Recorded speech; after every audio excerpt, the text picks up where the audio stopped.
Welcome to the Orthodentistry Today podcast.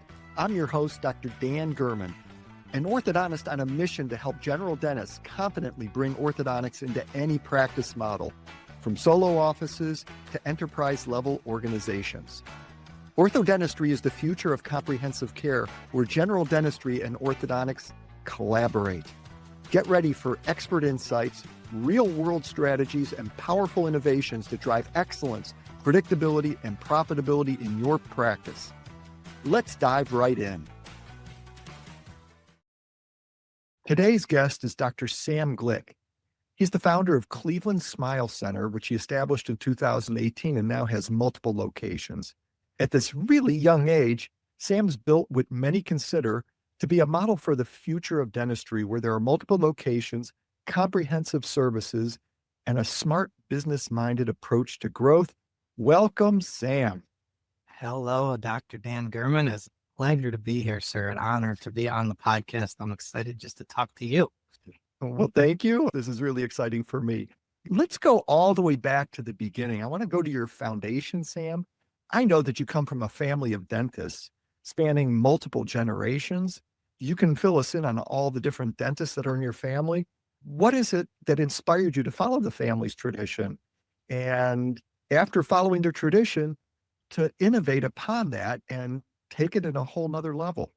Yeah, my grandfather was dentist, uncle and dad, both dentists as well. So naturally, I thought I'm going to go to med school and vary from the path to be a contrarian. But as I was in undergrad and started heading that direction, I had the chance to see what the dental world was all about and decided that I wasn't too cool for school. And I thought that I could follow in the footsteps and really develop the love for dentistry quickly.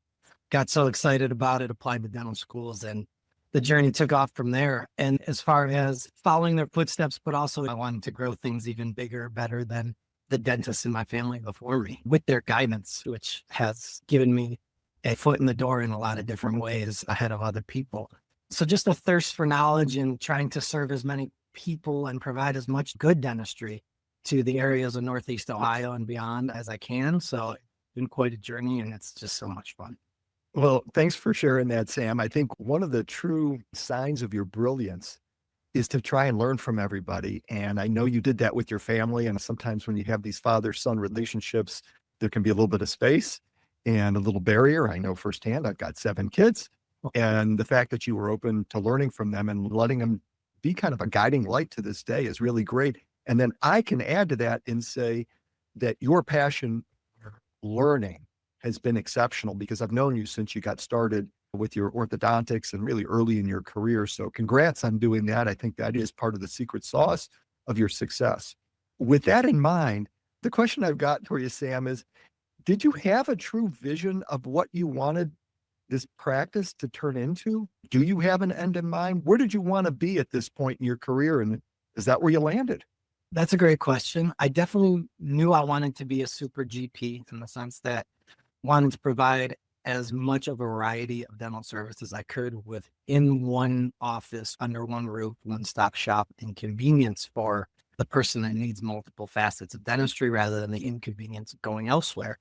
And then, yes, had the idea and the mindset that I wanted to perfect a practice and maybe grow to a few. And as you get better and you put your systems in place, which I have, it's grown organically to the point where opportunities come up that are unexpected and are too good to pass up. And we've gone from 1 office to 4 offices very quickly because we've created a system that's replicable and cookie cutter and reliable, and hiring and finding the proper people, especially the dentists. That's fantastic. Can you share a little bit about your vision from here, where you want to take it? You're at 4 offices now. Help us get a peek into your mind. Are you looking to have more offices, or are you looking to expand upon what you've got with added services, or increasing the size of the footprint of each one? Let us know what you've got in that brilliant mind of yours. Thank you. 4 offices for now is excellent and plenty of work at the moment. We're at a really nice point where growth is continuing within each of the practices. We don't want to necessarily add on at the moment, but probably in the next year or so, continue to look and expand to more locations. We're in the suburbs of Northeast Ohio, around the Cleveland area. And my ultimate goal would be Probably around 10 practices, I think is something that would be manageable as a solo owner. After that, I'd probably have to bring on additional C-suite and everything as well. But 10 practices, or I have a revenue goal in mind that I won't necessarily share, but whichever comes first. 10 offices that lose money is not a recipe for success. So there's no sense in just getting to 10 offices for no reason. I would rather have 6, 7, whatever it might be, doing excellent amount of revenue and EBITDA and carry it on from there. Here's another one of your wonderful assets. And this one is often missing from a lot of people that I meet that are very successful like you. It's called humility. And here's where I heard it. You said that you're going to get to a certain point where you're going to need help. And you're guessing that it's somewhere around 10 offices, and whatever 10 offices involves, you're already looking and saying, you know what, that might be beyond what it is that I'm going to manage as you currently are, and that you need to bring in some reinforcements, probably have some skill sets that we didn't learn in dental school or even in the school of hard knocks, right? The job training. So I admire that. It's a rare attribute. So the next question really goes to the heart of maintaining quality and consistency when you have multiple locations. So you're doing something in order to maintain that between your different offices and with your different doctors. Is there anything that you can spotlight in terms of sharing with others how you're doing it? Absolutely. Biggest factors for growth and consistency and success within the offices is the people and the systems. People with respect to hiring, you've got to have an excellent team, not just your assistants, your hygienists, your practitioners, your clinical team, but also your management team. We have people within our organization, as you probably do, that, do so much grunt work behind the scenes that is not necessarily my specialty. I can be an excellent dentist, but to manage our admin team or our front desk team, we have director of operations, we've got accounts specialists, those behind the scenes heroes, those unsung people that we rely on. So putting those people in place is by far the most important, and training them, taking the time to. And that goes to systems where we spend a exceptional amount of time training our team, meetings to make sure that everybody's on the same page. Communication is excellent.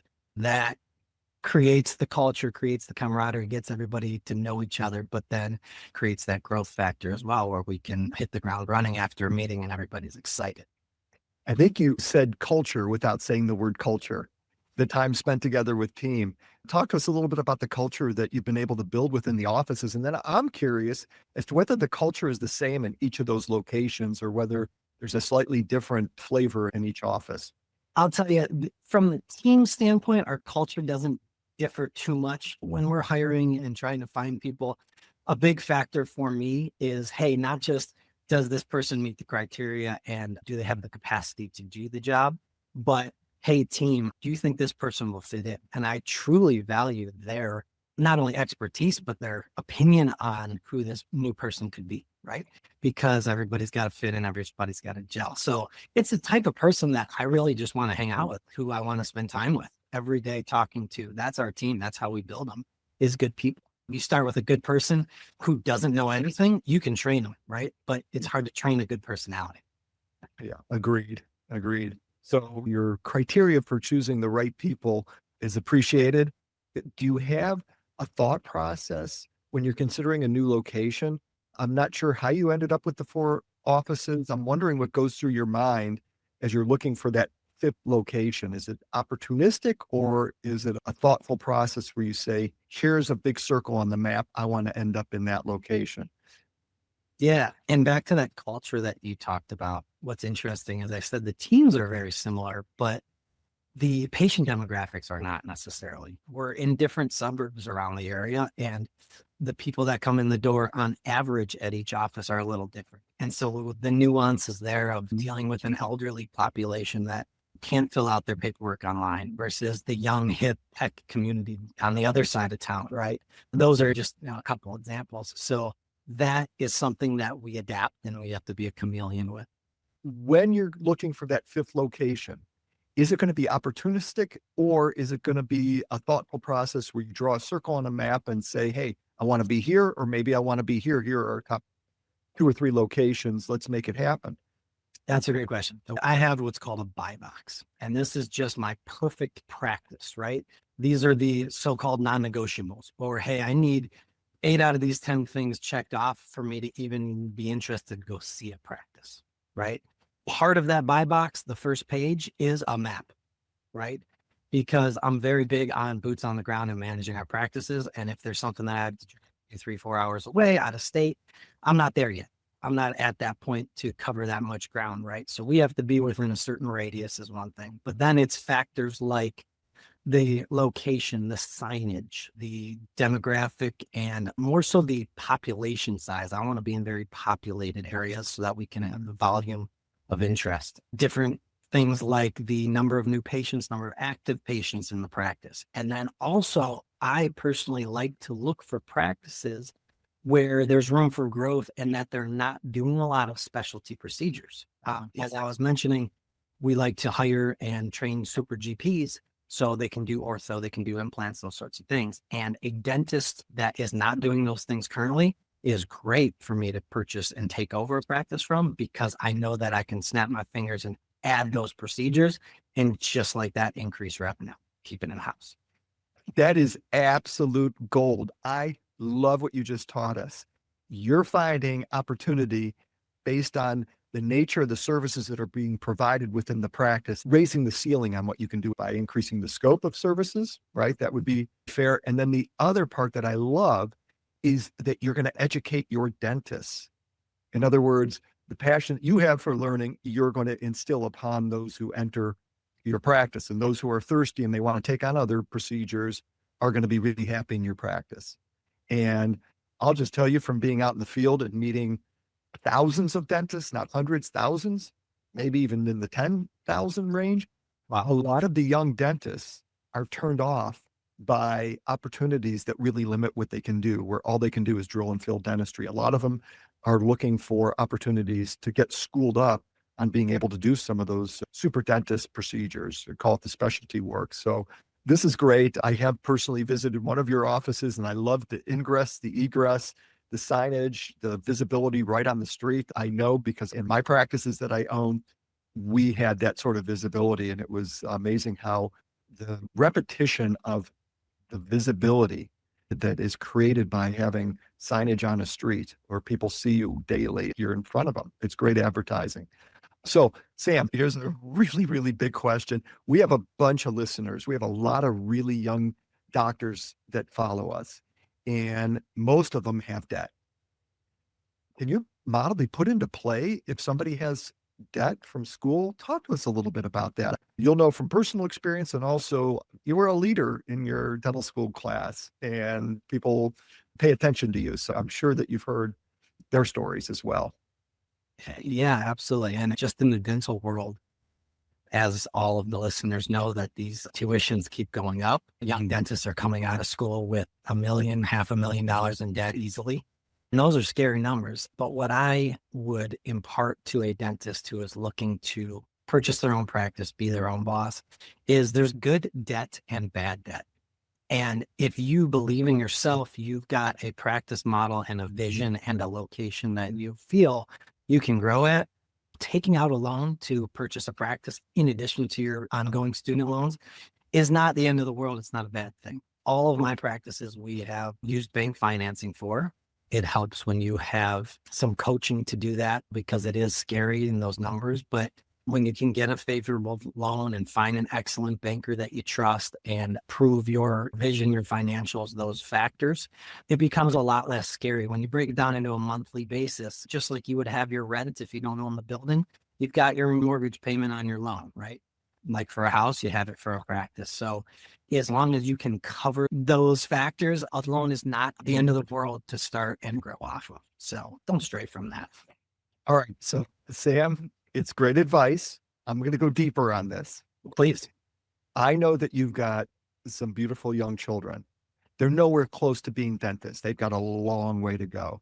Let's advance the clock 20, 25 years and say you're now talking with one of your kids, and they're saying, Dad, I wish you would have paid for everything, but you didn't. I've got debt. I want to be like you. Do I get a job and work and earn some money and pay off debts, and then go to the bank and start financing practice acquisitions, or should I just jump in with both feet right now? What would you advise? Biggest thing to get a job and get your speed up quickly. You want to be in a busy office where you can learn to produce and learn those not fancier, but more robust procedures, more lucrative procedures, right? And get your speed up so that you can see multiple columns. Once you do that, then you're ready to own, then you're ready to continue further. So I would tell them that is getting your speed up first. And then a good transition step is when somebody is looking to buy their first practice, don't necessarily quit your job and start, right? There's a lot of places where you'll be working to say, hey, I'm going to give you a year's notice or 6 months notice, but I want to cut back to 2 days a week here. And I'm going to be in my own practice 3 days a week, right? Then you've got a little bit of reliable income, right? And you've got a practice that you're trying to grow and you don't have all of your eggs in one basket. I've told people that I've advised that that's a great move so that you're not having all your eggs in one basket. Great advice. And I'm going to pull a pearl out, and I don't know if you intended it or not. It's a beautiful pearl, and it really goes to one of the core values that we have in our company, and that is 100% dignity and respect to everybody always. And when you mentioned, hey, if you're thinking that in the next 6 months or a year, you're going to start doing your own thing and you want to transition a little bit out of the associate position, let the senior doctor know what your plans are. And I love that advice. We lived by it, where we would let somebody in the community that was going to host our next office know that we were coming. It's not going to be a surprise before they hear from a real estate agent or from a practice broker. They heard directly from me. This is long ball. The traffic flows both ways, and to stay in relationship and protect your integrity, your reputation as a stand-up person is priceless. And it's so hard to repair once you compromise that. So I really like that you gave that advice. And dentistry is a small community, as I have learned along the way. My goodness. So you will always come around and see that person again. So it's always best to leave on a positive note, without a doubt. Yeah, it's really great advice. So now that you've got a practice, whether you're the associate and assuming now that you're becoming the owner, we're talking about kind of the mix of procedures that you're doing in the practice. You've already let us know that you love being a super dentist and learning many of the specialties to bring into your practice for a variety of reasons. Talk to us a little bit about how you and your team identify and then present those opportunities to patients when they're not drill and fill procedures. How do you go about that, whether it's orthodontics, implants, facial aesthetics? Talk to us about your workflow and how you educate patients.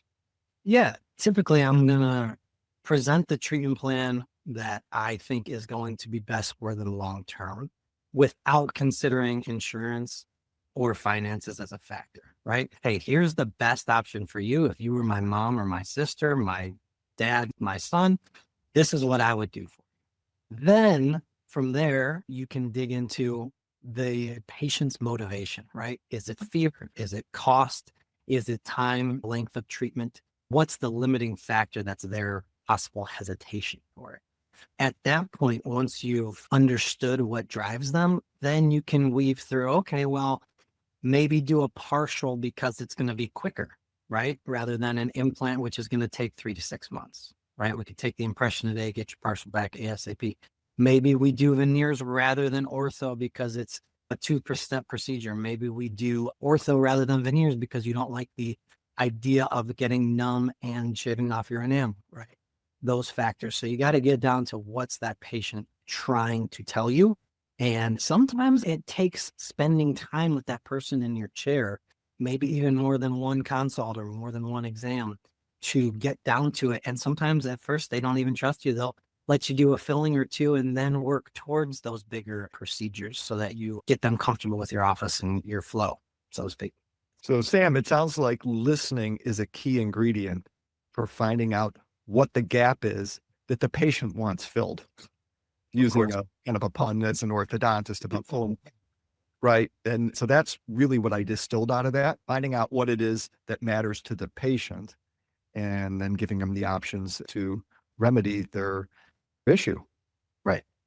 And education, right? Being able to show pictures, being able to explain things in layman's terms. My goodness, don't tell somebody they need a DO, tell them they need a filling on their back tooth, those types of things, right? We're not fixing their occlusion, we're correcting their bite, right? Don't overwhelm them with all dental speak. You went to school for so long, but being able to explain it to them on their level is a big factor too. Yeah, that's great advice. Communication skills. So I've got a picture of how you communicate with the patient and how you get the information from the patient and then share what the options are. I want to go a step before that. Is there an opportunity? Is there a time when the patient learns of some of the things that are going on in their mouth or on their face that you can help improve? In other words, is there any communication from the hygiene department, the dental assistants, the reception, scheduling coordinators? Is there anybody else on the team that interacts with the patient before you ever get to the point of mentioning any of those treatment options? Oh, yeah. And it's more important for my team to interact and set the table for me before I come in the room than it is for me to say anything, because they're spending more time with that person, that either the assistant that they've been with for 10, 20 minutes while they're waiting for you, or that hygienist that has spent a half hour cleaning their teeth. They're developing that relationship sometimes over years. Doctor comes in and said, hey, you need this, $1,000, $5,000, $10,000 treatment. They're going to look and say, do I really need that? It shouldn't be the first time they're hearing it. So your team has to be excellent at all the skills that I just described. And we joke with our team, we say, set the tee, like putting a ball on the tee and T-ball. Meaning all I have to do is walk it in and not knock it out of the park and say, oh my gosh, look at that picture of that, old amalgam with poor margins. And the patient will say to me, yeah, Jordan Carey, they told me I needed a crown already. When can I get it scheduled, doc? Right. And I'll say, you can get it scheduled anytime you want. I'll see you later. Right. It makes my job that much easier. I don't have to go in there and quote unquote sell it. Same with ortho, right? When a patient has bad teeth, malocclusion, I walk into the room, I see the Simply Clear model on the desk with the aligners out. The patient has touched and felt, understood, knows what engager attachments are, knows what IPR might be. And I am just filling in the blanks of how great I can make their smile look, not necessarily how the process works. So your team is your best asset. It sounds like you're providing affirmation to what the patient's already heard from your amazing team. So you mentioned orthodontics, and for the dentists out there that really haven't done it, either they dabbled, meaning they haven't done very much, or they haven't even started. What do you suggest they do to get going? I'd recommend starting a few cases. By doing that, treat those first few cases as CE, right? Learn every little aspect of them that you can, and maybe one really easy one medium, one hard. Don't just do 3 easy ones, because you're not going to learn by moving one tooth and rotating it, right? Challenge yourself a little bit. And when you treat each case as a CE course, let's say a case takes 12 months, that's not just 12 months of CE. You just took 36 months of CE, because you just did 3 cases all within the first year. And now you've taken 3 years of orthodontic school and you're ready to roll. I'm joking, but you can feel more comfortable after those first few cases. So I'm going to share a little bit about you, Sam. I hope it doesn't embarrass you. I really thought it was another sign of your brilliance. When you first got started, your words were something along the lines like, hey, Dan, I'm really new at this. I want to learn everything I can. And when you submitted a case to OrthoBrain, you would write in the little chat, please, please, please teach me everything you can about this patient. And then sometimes you would play and say, I really want to learn even more, right? So when you talk about learning by doing, that's how you learn how to do orthodontics. It's learning by doing. It's the same way when your kids get a little bit bigger and you want to teach them how to swim. It's not going to be from watching YouTubes and taking PowerPoints. Same thing with the bicycle. It doesn't matter how many classes they attend. They have to get on the bike and you're there with them and you're in the pool with them. That's the same way you learned your orthodontics. It was learning by doing, and we were right at your side and educating you in incredible depth. And so you asked for it and you got it. By the way, OrthoBrain has helped me not just in my own practice, but Cleveland Smile Center, in that sense that I've learned so much in practice management, not just orthodontics. So terrific. And I want to get into that as well. When you added the orthodontics to your practice, were there any surprises? Was there anything that was unexpected? I think mostly training the team initially. When somebody is new to something, their initial reaction is, oh, I don't want to. But then once they saw what we could do for the patients and how happy the patients were, and that we could do it with just as good a results as an orthodontist down the street, the team gets excited. So I think the buy-in from the team was probably the biggest challenge. And honestly, it wasn't that big of a challenge. Also, just training your admin team to be comfortable talking money when it comes to the payment plans and implementing those things from orthodontics. A lot of dental procedures are one and done or 2 appointments and done. They're relatively quick. And it was definitely a learning curve for our team to understand, okay, we can explain to a patient because we're going to move their teeth slowly over 6 months or 12 months that we've got to change our thought process and offer financing plans, because otherwise they're going to go to somebody else that will. So I'm not going to allow that for a crown necessarily, because I'm going to seat a crown that has to be paid around the time of seat. But ortho is just a different ballgame. So you have to be flexible on that. And it was a little bit of a learning curve for our admin team in that sense to wrap our minds around it. Yeah, I'm curious as to whether or not you have any sense or data on how the orthodontics has impacted your profitability and your patient retention. Of course, I know we're all about numbers. I'd say approximately 10 to 15% increase in our total revenue is orthodontics. My personal practice at being the provider is probably a little bit higher than that, because I'm doing straight wire ortho and I have full columns of orthodontics. But as a practice as a whole, probably 10 to 15% across 4 offices. I mean, that's a pretty significant amount of change if you add it all up. Dr. Sam, everything we talk about is how you're this roaring success, wildly successful, and an inspiration to so many young dentists. Great. Now, the reality is that everything doesn't always go the way you want it to go. It never does, right? We all make mistakes. Would you be comfortable sharing 1 or 2 of your biggest mistakes that you made in practice so that others that are following behind you don't fall in the same hole? Yeah, I think not properly explaining to somebody that retention is key, not explaining to the person that may not be compliant enough to wear retainers that we should do fixed, not having them sign the proper consent forms that, hey, when your teeth move because you don't wear your retainers, that's not my fault, or we would have to charge you more to re-straighten, those sorts of things. So retention probably is my biggest frustration, and it happens, but I have learned a lot, and you learn from the trials and tribulations. And ultimately, we try to bend over backwards in the end to keep the patients happy with minimal added costs and those things. But yeah. We have this collateral that we should give you. And if we haven't given it to you before, I apologize.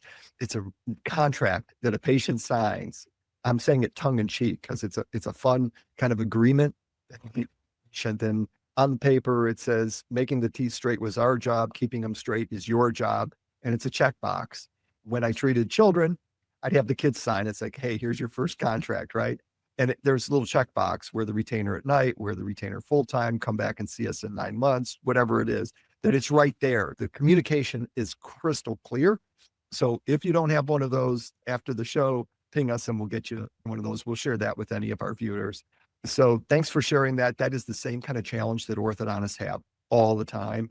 And that's how I came up with that. I needed to solve the retention issue one time and not have to deal with it as an ongoing problem. Whatever document you guys had that you provided, I took that, tweaked it, put our logo on it, and got mainly all the points and bullets from you guys. But I think the first word on it says, congratulations, you're done. But now it's your job. Yes. Yeah. It was intended to make people smile, but also communicate with absolute clarity. I've got this line that I borrowed from somebody else. I'm a compiler, an aggregator of great ideas and great lines. And it really goes to this concept that if you confuse, you lose. If there's any confusion about what the patient's responsibility is, then they're ultimately going to probably have a problem. So you were kind enough to share your orthodontic mistake. Did you have any in your business in general? Did you do something in business you say, you know what, that was a bad idea. I wish I hadn't done that. Yes, full transparency. I think early on, I always try to find the good in people, even when they might not be living up to the job. And as far as business practice management goes, not cutting ties with the person who might not be the right culture fit sooner and having them stick around longer, it weaves its way into too many things and causes too many problems over time. And I'm like, I see that we can change and we can turn them, right? It's the same thing with your spouse. You're not going to change that person years later. Who you marry is who you marry. You better love them, right? So some of that was a learning curve for me, absolutely, of not letting somebody go maybe sooner and setting them free, right? They'll find a better home, different practice that will be more suitable. I got it. Got it. And earlier on in the show, you referenced having systems and processes. Can you just give us a little bit of insight as to where you learned how to operate a business with proven processes? Where'd that come from? Actually, one of the books might be right behind me, if not multiple books, but there was one called Traction by Gino Wickham, and a series of books that surrounds EOS entrepreneurial operating system. And I think you're familiar with it as well. We have talked about that here and there, but it really lays out a groundwork for any business. It's not dental specific by any means. For any small business, medium business, large business, as far as how to grow, how to structure different aspects of the business, how to create goals, how to do your meetings and hold people accountable. So I have used that. And then there is a follow-up book that is about the management aspect of that EOS that's called Rocket Fuel. And I like that book along the same series as well, among many others, but using Traction is a big part of what Cleveland Smile Center does. Thanks for sharing that, Sam. And I think and if you don't, I'll just let you know, we operate OrthoBrain using the EOS systems. If any of our listeners want to learn more about that, it's really well suited for dental practices of all sizes. I know solo offices, and then I know enterprise level dental and orthodontic practices that implement that system. If you want to learn more about that system, reach out to me on my socials and I'll be glad to point you in the right direction. I want to start winding this down. If people want to learn more about you, how do they find out about you? ClevelandSmileCenter.com is my website. You can also get in touch with me directly if you want to email, have any questions, Dr. Sam, DRSAM, at ClevelandSmileCenter.com. So would love to get in touch with all the listeners and hope that this is a helpful and informative podcast for all dentists. Fantastic. Dr. Sam, what I love about your story is that you actually represent what I see as the future of dentistry, where you have practitioners that do great work, passionate about education, and have that smart business mindset to be able to do things at a larger scale and be able to care for more people. There's so many people out there that would benefit from the treatments that we do. So for those of you who would like to take their practice to the next level with orthodontics and beyond, I encourage you to attend the Orthodentist Growth Summit this summer. It's actually in September. You'll learn from innovators like Dr. Sam Glick. Thanks for joining us on the Orthodentistry Today podcast. Remember, dentistry isn't just about teeth. It's about delivering holistic care to precious people with real lives. If you found value in today's episode, please subscribe, leave a review, and share it with your colleagues. To learn more and to stay updated on the upcoming Orthodentist Growth Summit, please visit orthobrain.com. Until next time, keep learning, keep growing, and keep transforming lives for good through orthodentistry.